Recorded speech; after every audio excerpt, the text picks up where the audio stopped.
Assalamualaikum warahmatullahi wabarakatuh. Perkenalkan, nama saya Farah Aliraida dengan NIM 19223198.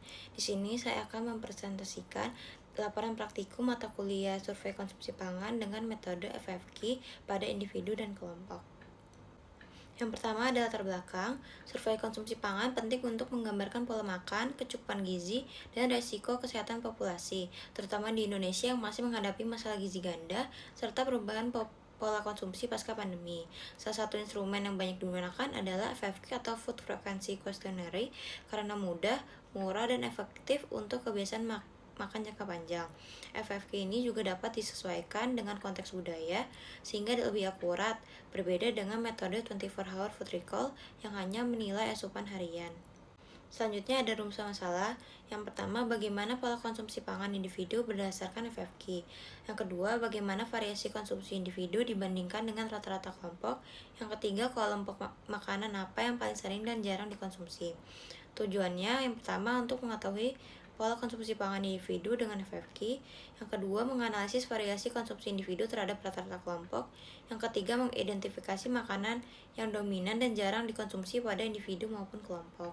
Selanjutnya ada identitas kelompok, terdapat 16 responden dengan 15 responden perempuan dan 1 responden laki-laki. Lalu untuk poin skor jawaban kuesioner tidak pernah dinilaikan dengan 0, 1 sampai 2 kali sebulan dinilaikan dengan 5, 1 sampai 2 kali seminggu dinilaikan 10, 3 sampai 6 kali seminggu dinilaikan 15, 1 kali sehari 20, dan lebih dari 1 kali per hari nilainya 25. Selanjutnya ada jawaban kuesioner kelompok.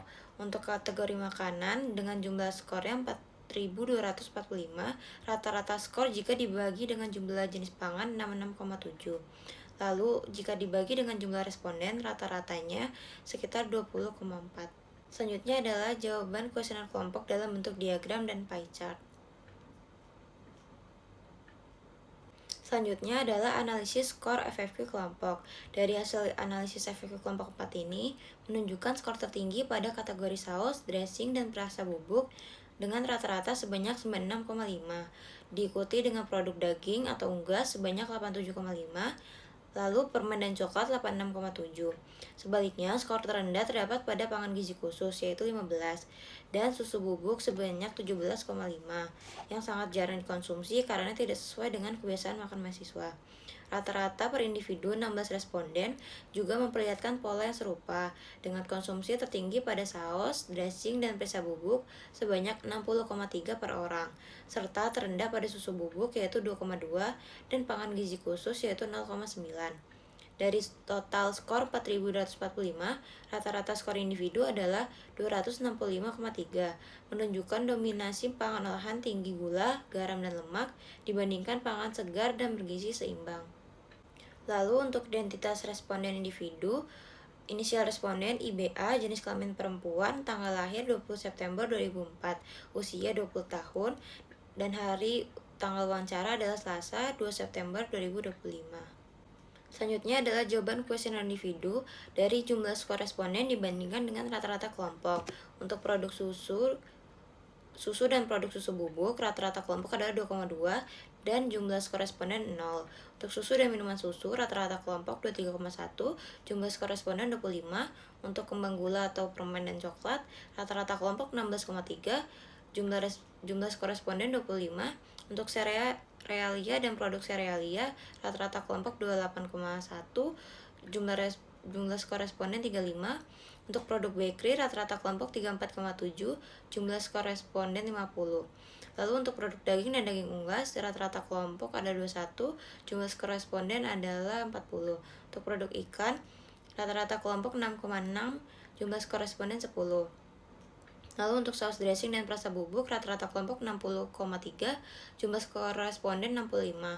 Untuk produk pangan untuk keperluan gizi khusus, rata-rata kelompok 0,9, jumlah skor responden 15. Lalu untuk minuman bubuk dan konsentrat, rata-rata skor kelompok 5,6, jumlah skor responden 5. Untuk minuman, rata-rata skor kelompok 25,9, jumlah skor responden 30. Untuk makanan ringan siap santap, rata-rata skor kelompok 22,2, jumlah skor responden 50. Untuk makanan cepat saji, rata-rata skor kelompok 17,5, dan untuk jumlah skor responden 20. Lalu ini ada jawaban kuesioner individu dalam bentuk diagram dan juga pie chart. Selanjutnya untuk analisis FFQ individu, dari hasil analisis, responden IBA menunjukkan total skor konsumsi pangan sebesar 370, yaitu lebih tinggi dari rata-rata kelompok yaitu 265,3. Hal ini menandakan pola konsumsi IBA lebih bervariasi dibandingkan anggota kelompok lainnya.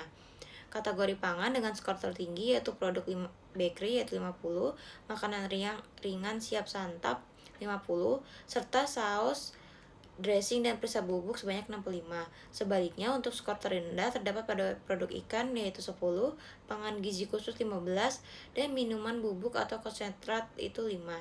Pola konsumsi ini sejalan dengan kelompok yang cenderung memilih makanan instan, manis, dan berbumbu. Namun, variasi IBA lebih luas meski tetap perlu perhatian terhadap kualitas gizi agar tidak didominasi dengan tinggi gula, garam, dan lemak.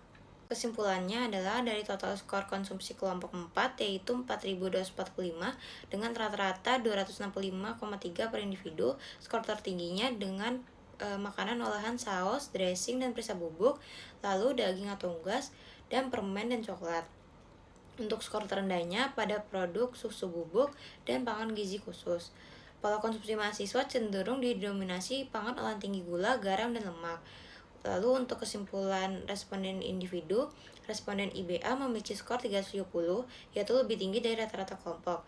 Pola IBA lebih bervariasi namun tetap didominasi dengan makanan praktis dan tinggi bumbu. Asupan ikan, susu, dan pangan gizi khusus pada IBA masih rendah. Untuk saran, tingkatkan konsumsi sayur, buah, ikan, serta sumber protein nabati dan hewani sehat. Kurangi makanan olahan, minuman manis, dan makanan cepat saji. Dorong kebiasaan makan seimbang untuk mendukung kesehatan jangka panjang. Sekian, terima kasih. Wassalamualaikum warahmatullahi wabarakatuh.